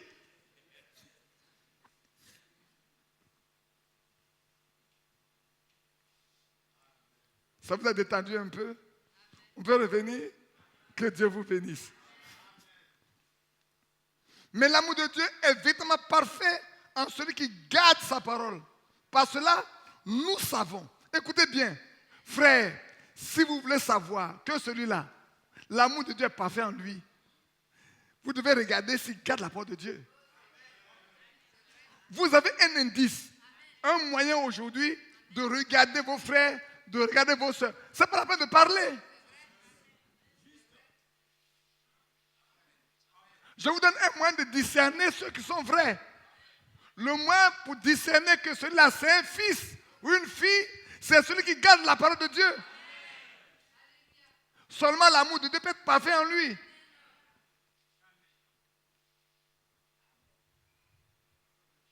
Alléluia. Mais l'amour de Dieu est véritablement parfait en celui qui garde sa parole. Par cela, nous savons que nous sommes de lui. Ne peut prétendre être de lui que celui en qui l'amour est parfait. Et sont donc celui qui garde la parole de Dieu. Oui, frère. Et quand il le dit, il dit, par cela, nous savons. Ces gens qui parlent, ils parlent de tous les saints qui gardent la parole de Dieu, qui en eux l'amour parfait de Dieu. Il dit, nous savons, il n'a pas dit, je sais. D'abord, eux les apôtres le savent. Et tous les vrais croyants le savent. Le moyen de discerner que c'est vrai, c'est que cette écriture s'accomplisse en lui.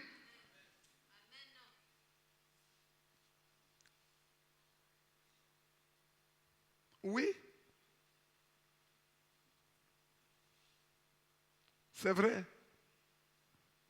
Je ne vais pas rentrer dans le détail aujourd'hui de certaines choses. De comment est-ce que nous pouvons regarder si quelqu'un a obéi à la parole de Dieu. On en parlera. On a toujours parlé de ça. La fois dernière fois, on en parlait. Votre vie nous prouve si vous gardez ou ne gardez pas. Votre manière de marcher, vous parlez de voir ou vous ne gardez pas. Même dans le mariage, dans le foyer, les enfants avec leurs parents, l'homme avec sa femme, et un frère avec un frère. Il y a un différent. La Bible perd sa place. Dès que la Bible perd sa place au milieu de vous, c'est que vous n'avez pas l'amour parfait en vous, donc vous ne connaissez pas Christ. La parole doit être le socle de votre marche, de votre vie, de votre comportement, de votre attitude de faire. C'est la parole ce qui doit gouverner tout. Si la parole perd sa place dans la conduite de votre vie, vous n'êtes rien du tout. Vous pouvez tout prétendre, mais vous n'êtes rien. Vous êtes pauvre, malheureux, aveugle et nu. Et vous ne savez pas. Même si vous êtes du message, le message en lui n'est rien s'il n'a pas créé la vie pour laquelle il a été envoyé en toi.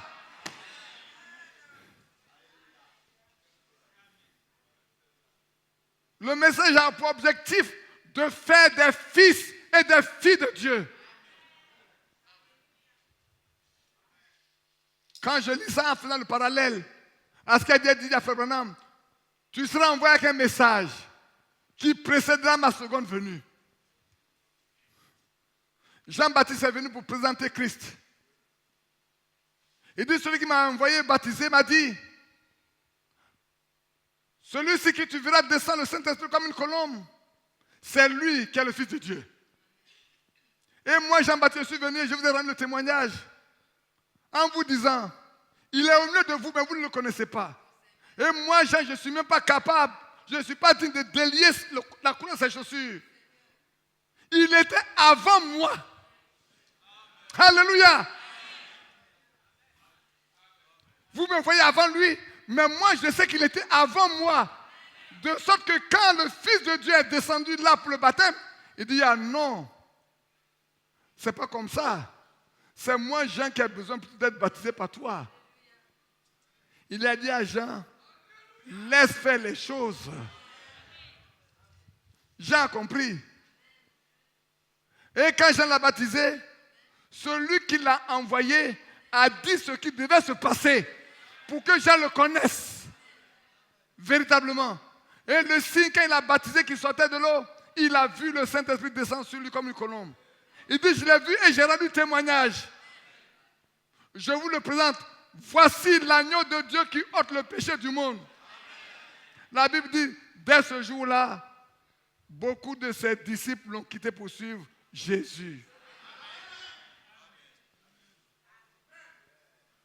Et tous ceux qui ont suivi, ont marché, qui ont été baptisés par Jean-Baptiste, ont marché avec Jésus. Frères, je le redis encore.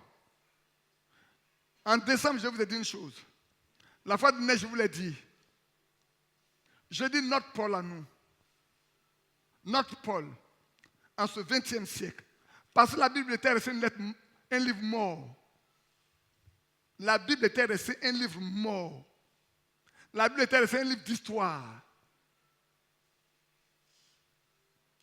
Après tous les réformateurs, après tout le reste, même avec les pentecôtistes, les gens venaient à dire que les miracles sont morts, sont passés. Les gens ne croyaient même plus au miracle dans la Bible. Mais Dieu a envoyé un homme avec un don, avec un message. Quand il avait le don, c'est pourquoi tout le monde voulait de lui.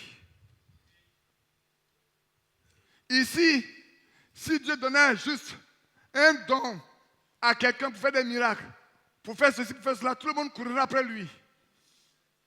Tout le monde l'aimera. Mais quand il s'agira de mettre à nu vos péchés, vous ne l'aimerez plus. C'est ainsi que quand il a commencé par apporter le message pour lequel Dieu l'a envoyé, les gens ne pouvaient plus le suivre. C'est lui qui a rendu vivant la Bible pour nous aujourd'hui.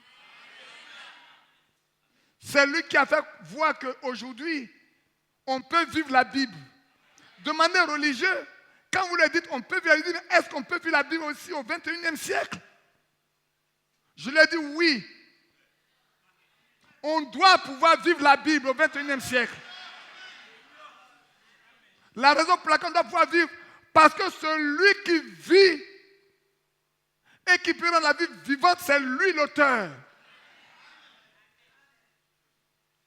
Si je vis, ce n'est plus moi qui vis, c'est Christ qui vit en moi. Et si Christ vit en moi, mais la Bible devient vivante dans ma vie.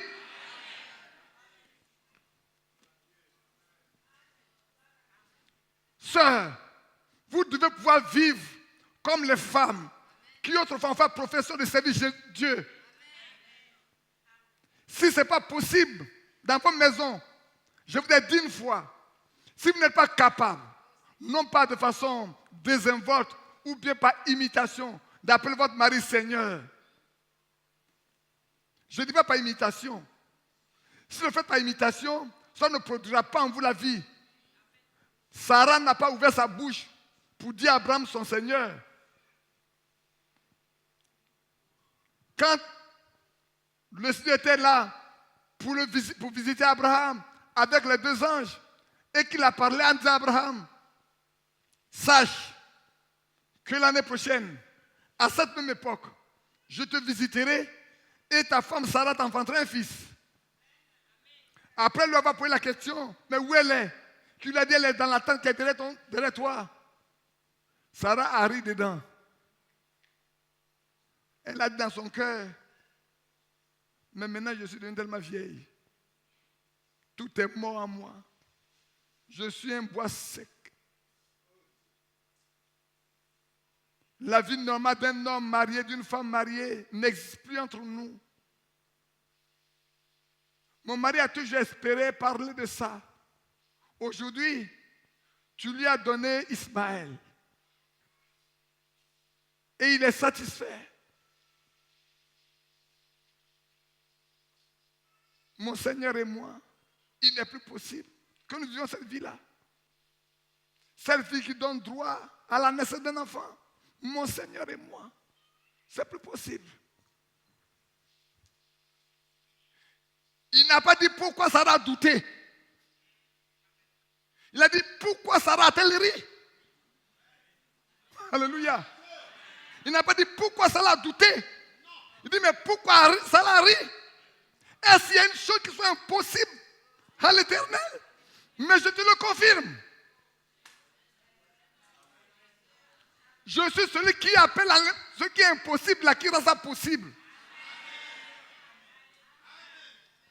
Est-ce que Dieu avait besoin de descendre normalement pour venir? Je dis oui. Moi, je vous dis oui. Et je vais vous l'expliquer par la Bible.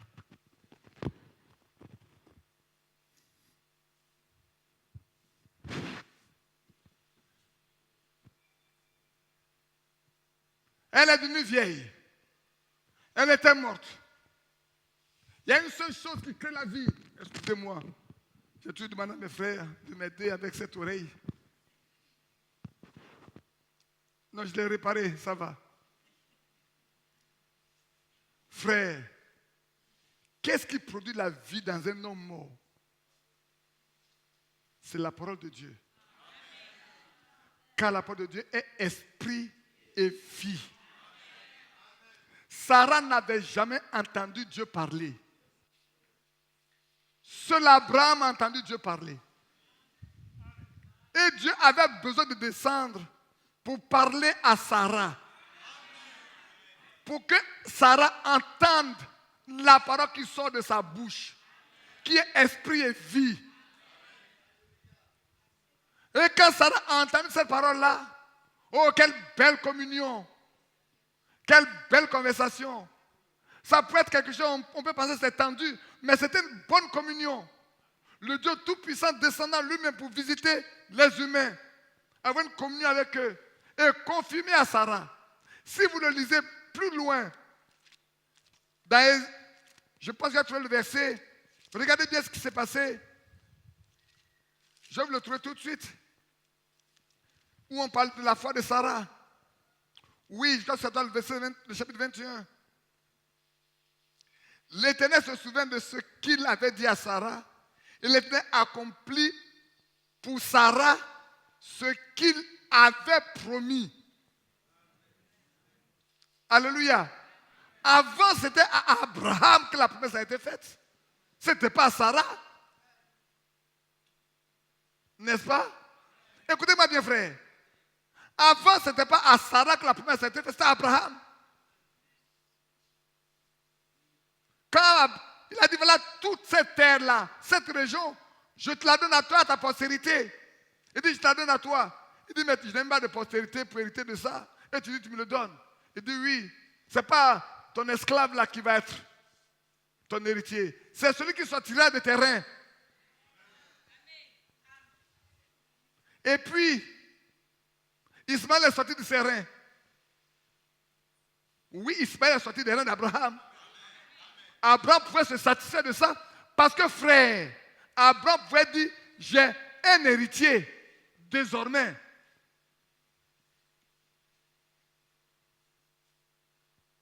Même si cet enfant ne venait pas de la femme légalement mariée, il sort quand même des reins d'Abraham.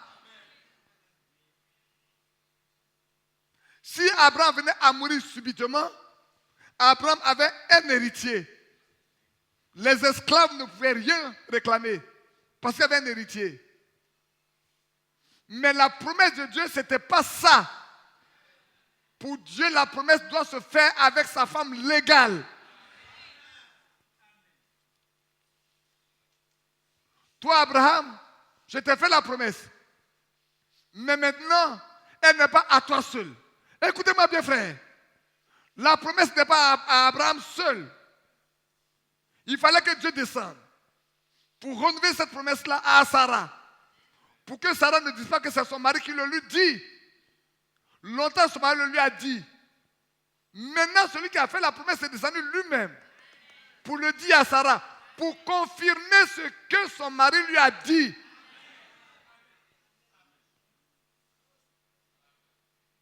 Et la Bible dit ici, l'Éternel se souvient d'Abraham. Non, il ne se souvient plus d'Abraham. Il se souvient de ce qu'il a dit à Sarah.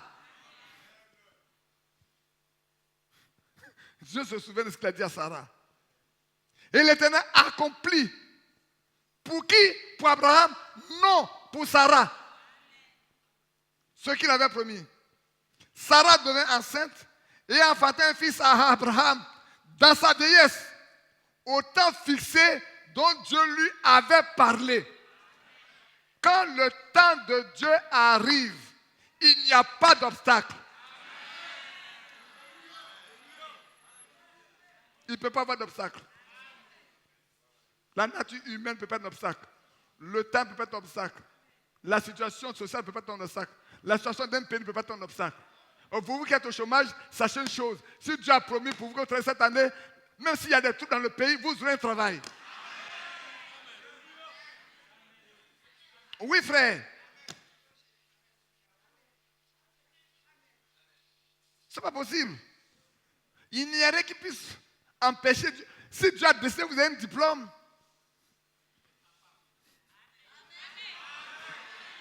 quelle que soit l'épreuve qu'on donnera, vous ne pouvez même pas étudier la leçon.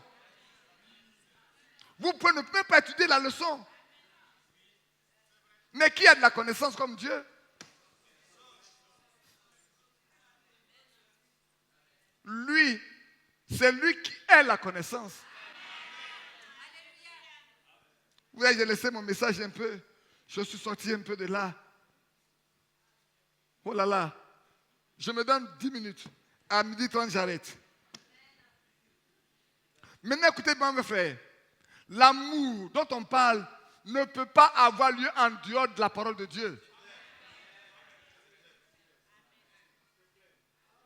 L'amour des frères ne peut pas se faire au détriment de la parole de Dieu. On ne peut pas faire de compromis avec la parole de Dieu pour aimer un frère. La chose la plus importante, c'est que la parole de Dieu soit au centre et au milieu de tout. Ensuite vient l'amour.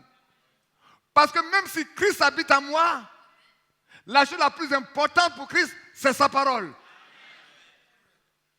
Et je dois pouvoir dire à celui qui est en face de moi, s'il n'aime pas la parole, je dois lui dire, tu es ennemi de la parole. Ressaisis-toi. L'amour corrige. L'amour ne dorlote pas. L'amour doit corriger. Un père qui aime son enfant doit le corriger pour le redresser. Une mère qui aime son enfant doit le corriger pour le redresser. Ou bien aimer sa fille doit la corriger pour la redresser.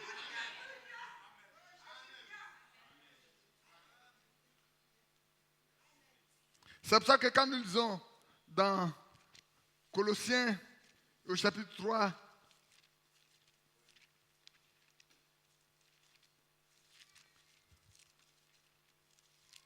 vous me supportez quelques minutes encore un peu.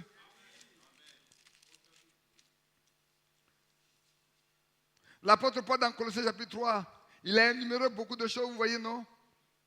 Des choses qu'on ne doit pas faire, des choses comme on doit vivre. Et puis au verset 4, il dit, mais par-dessus toutes ces choses, si vous voulez, vous pouvez le lire depuis le verset 1 à la maison jusqu'au verset 13. Au verset 13, il dit, supportez-vous les uns les autres. Oh, il y en a qui s'assoient dessus pour dire, même si je fais des bêtises, il faut me supporter. Je dois te ramener aux Écritures. Mon amour pour toi doit te ramener aux Écritures. C'est mon devoir de te ramener à la parole de Dieu. Par-dessus toutes ces choses,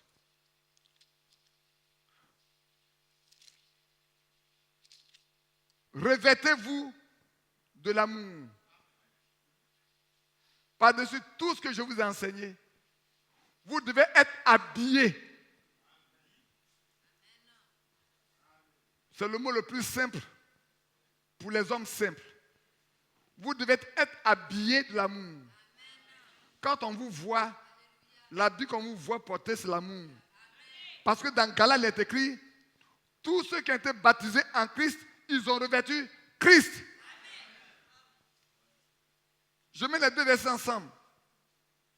S'il est, lui, l'amour, ici, par-dessus tout ce que Paul nous enseigne, chacun de nous doit être vêtu de Christ et vêtu d'amour. Si on le voit, on va dire, ah, c'est l'amour qui passe. Mais pas l'amour au détriment de la part de Dieu. Il faut que ce soit précis.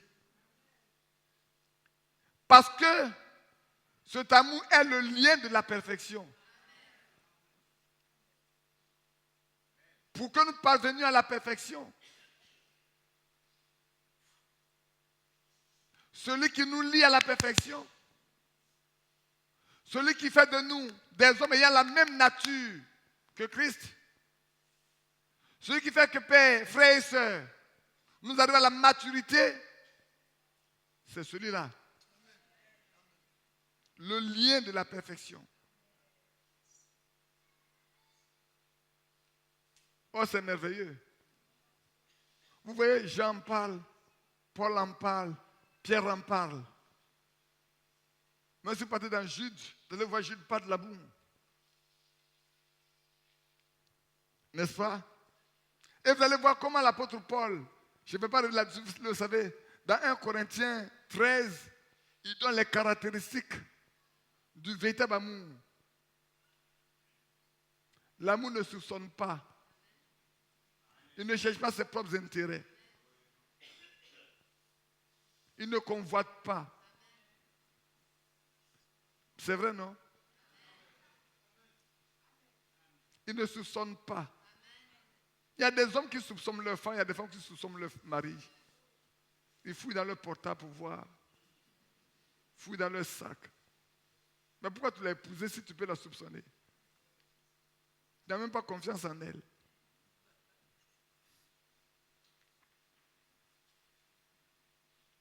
Je vais vous donner un conseil. S'il vit mal, remettez-le à Dieu. Et restez tranquille. S'il est fils de Dieu, il viendra à la maison. Tout ce qui est de Dieu ne se perd pas. Il n'y a rien qui appartient à Dieu qui peut se perdre. Il peut courir. Le diable peut l'emporter un temps, mais il va revenir. Oui, il y a des gens qui vivent pendant des années. Ils vivent n'importe quoi. Et puis, au soir de leur vie, c'est au soir de leur vie qu'ils rencontrent Christ. Alors que vous, depuis votre jeunesse, vous avez commencé à marcher, à souffrir, à vous battre, à aller de l'avant, à souffrir. Il y en a qui ont commencé tout petit, et puis, jusqu'à ils atteignent, quand je regarde ma fille qui est assise là, je la regarde, et puis, on peut dire à 40 ans, après 45 ans, le Seigneur n'est pas encore venu, 50 ans, je regarde mon frère Isaac. Son père était méthodiste, il a été élevé là-bas. On a dû lui dire, il ne faut pas faire ça, il ne faut pas vivre ça. Il ne faut pas marcher comme ça. Et puis après, il a rencontré le message, encore peut-être très jeune, un peu jeune. Et puis il est dedans, doucement, doucement, avec toutes les difficultés, les injures, les mépris. Il est là. Et puis il y a un qui lui vit toute la vie comme il veut. Il jouit de toute la vie.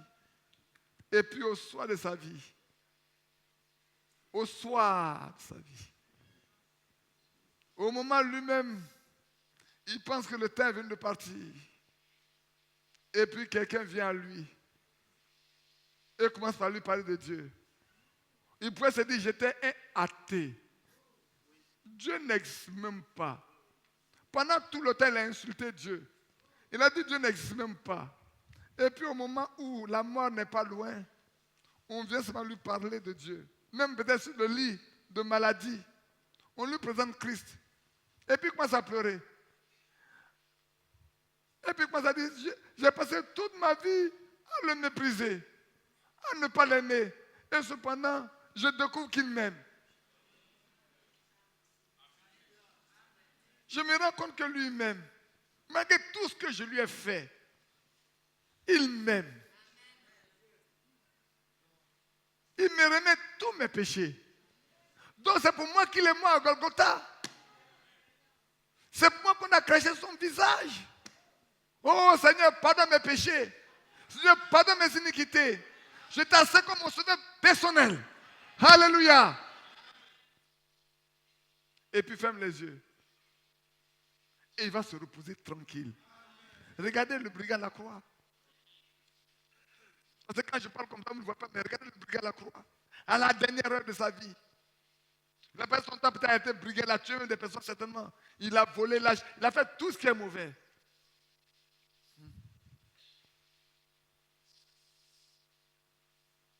C'est en ce moment-là. Frère, est-ce qu'il y avait un hasard? Comment ça se passe ce jour-là qu'on devait le crucifier avec le Seigneur Jésus?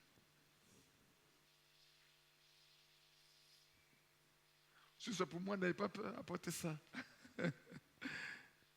Ce jour-là, regardez bien, frère. Regardez bien. Il y avait 4 personnes. Un qui était quelque part là-bas, Judas. Et puis là, il y avait 3 en croix. L'autre s'est déjà pendu là et s'est éventré, les morts. Mais là, il y avait 3 autres. Un à gauche, l'autre à droite. Et puis l'autre le regarde.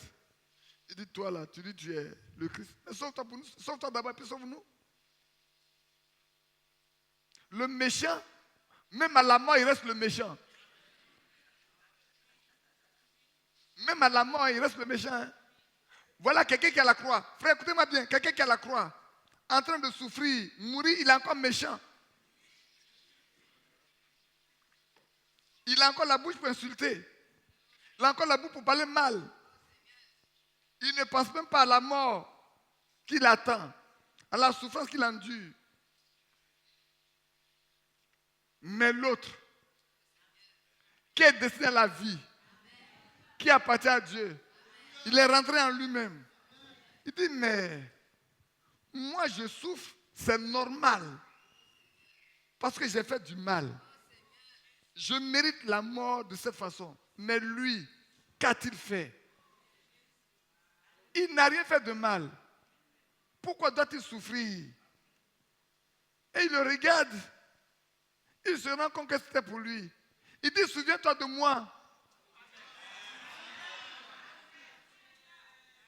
Je suis pécheur. Je me rends compte que c'est pour moi que tu es en train de souffrir. Souviens-toi de moi. Il lui dit ce soir même. Pas demain, ce soir même. C'est pour ça que frère, il n'est pas mort avant Christ. Christ est mort avant lui. Parce que dans Romains 3, c'est ça non? C'est Romains 3, Romains 4. Romains 3, je crois. Laisse-moi trouver le passage tout de suite. Vous allez voir qu'il est mort pour nos péchés. Il est ressuscité pour nous, pour notre justification. C'est 4, 24. C'est encore à cause de nous, à qui cela sera imputé. À nous qui croyons en lui, celui qui a ressuscité les morts, Jésus notre Seigneur, qui a été livré pour nos offenses et ressuscité pour notre justification. Alléluia.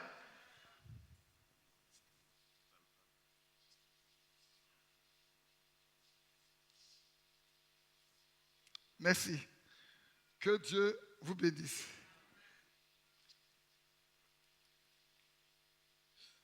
Alors ici, merci. Que Dieu te bénisse, frère. C'est à cause de nous,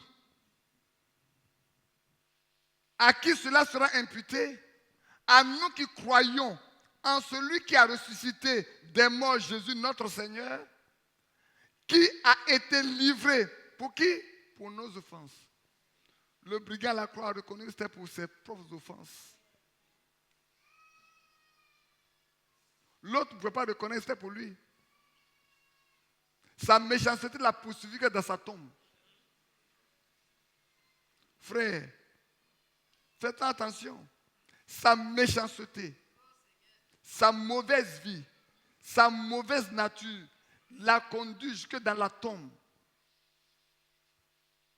Il n'a pas changé de nature. Il n'a pas changé de comportement. Il est un méchant. Mais l'autre, qui est destiné à Dieu, il lui a dit ce soir même. Ce n'est pas demain, ce n'est pas après-demain, mais ce soir même. Toi et moi, nous serons dans le paradis. Sœur, frère, j'ai pris votre temps. Je vous ai pris encore 5 minutes. Je ne prendrai plus. J'ai encore quelques versets, mais je ne vais pas y aller. Je voudrais m'arrêter là pour nous dire simplement que le temps est venu où nous devons savoir quelle est notre position nous-mêmes. Parce que nous voyons les prophéties s'accomplir. Des choses qui nous ont été promises arriver. Des choses qui ont été dites, nous les voyons nous-mêmes. Nous sommes témoins. C'est vrai. Il y a des choses dont nous sommes témoins aujourd'hui. Est-ce que c'est faux? Peut-être pour ceux qui arrivent pour la première fois, ils ne sont pas témoins de beaucoup de choses.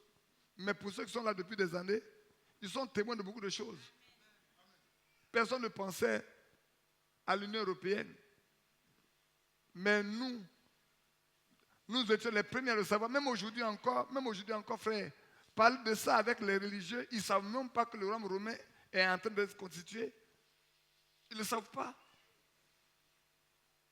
Beaucoup ne comprennent même pas ce qu'on appelle le mouvement œcuménique. Ils ne savent même pas que c'est dangereux.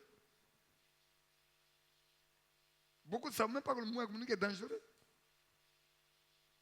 Beaucoup ne savent même pas que l'Église catholique, la Babylone la Grande. Mais si vous prenez, il y a une Bible là, peut-être l'autre dimanche prochain, je viendrai. Ils ont mis en bas Babylone la Grande, probablement l'Église catholique, en bas de page. Oui, c'est écrit. J'ai cette Bible à la maison. Je vais vous la montrer, vous allez voir. C'est écrit. Probablement l'Église catholique. Mais beaucoup ne se rendent même pas compte. Et beaucoup ne se rendent pas compte que toute leur doctrine est une doctrine catholique. Ils ne se rendent pas compte que la base de leur foi est une base catholique. Ils ne voient que Marie, que les catholiques prient. À part Marie, ça ne les dérange pas. Une année, on était parti à la basilique. On a vu des musulmans aller prendre l'eau bénite. Je ne vous raconte pas des histoires. J'ai été témoin. Vous savez, tout le monde veut de la bénédiction. Là, on dit la bénédiction, les gens cherchent. Ceux qui peuvent prendre la bénédiction, tout le monde cherche. Si vous partez crier sur les toits aujourd'hui, ici, là, oh, les femmes qui n'accouchent pas sont plus pour elles, là, Abidjan, toutes elles qui cherchent des enfants vont venir ici tout de suite. Non pas pour venir croire, mais pour avoir des enfants. Il y en a de même quand le Seigneur Jésus était sur la terre. Il y en a qui ne se font seulement que parce qu'il voulait leur donner à manger. Comme aujourd'hui, peut-être il y en a qui ne prêchent leur prédication. Madame, il faut croire, viens chez nous. Quand tu as des besoins, on va t'aider. C'est ça l'évangile. Ce n'est pas l'évangile du salut, hein. C'est l'évangile du ventre. Il faut venir chez nous, viens. Oh, si tu as un problème là, tu vas voir les diacres. On te donne l'argent tout de suite, tu arrêtes ton problème. On est attaché aux choses de la terre. Mais nous, attachons-nous aux choses du ciel. Que Dieu nous bénisse. Nous avons bien compris. La promesse qui a été faite quand le péché a eu lieu, Dieu l'a accompli pour nous. En nous avons le Messie, en nous avons le Sauveur qui est le Seigneur. Et c'est pour ça que les apôtres n'ont pas eu honte. Franchement, pas honte. Ni peur du Sanhédrin. Ils se tiennent devant eux pour parler tout droit. Parce qu'ils savent celui en qui ils ont cru. Et c'est pour ça que l'apôtre Jean que nous avons lu a été très incisif. Il dit, nous avons connu l'amour. Nous. Ah oui. Est-ce que toi, tu as connu l'amour? Ce matin-là, est-ce que nous avons connu l'amour? Est-ce que nous pouvons dire comme Jean que nous avons connu l'amour? En ce qu'il a donné sa vie pour nous. Et que nous aussi, nous devons être capables de donner notre vie pour nos frères. Une chose est de le dire, l'autre est de le vivre. La partie la plus importante, c'est ça. Vivre ça, qui prouve vraiment que nous l'avons connu. C'est en vivant ça que nous allons apporter la preuve que nous l'avons connu. Ce n'est pas en le disant. Hein. Ici, c'est pas si je regarde là, il y a des soeurs qui ne se parlent pas.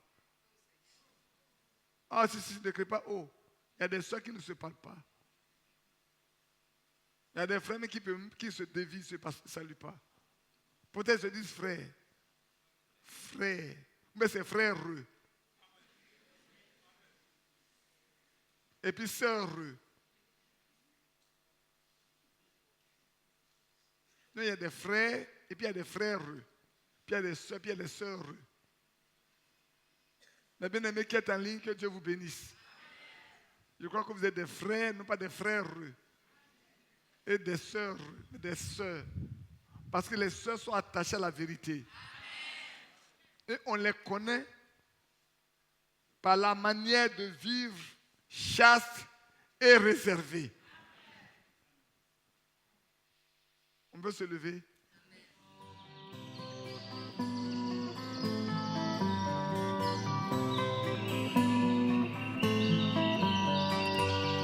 J'aime l'Éternel,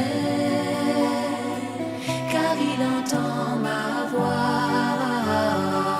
Il a penché vers moi son oreille, et je le chanterai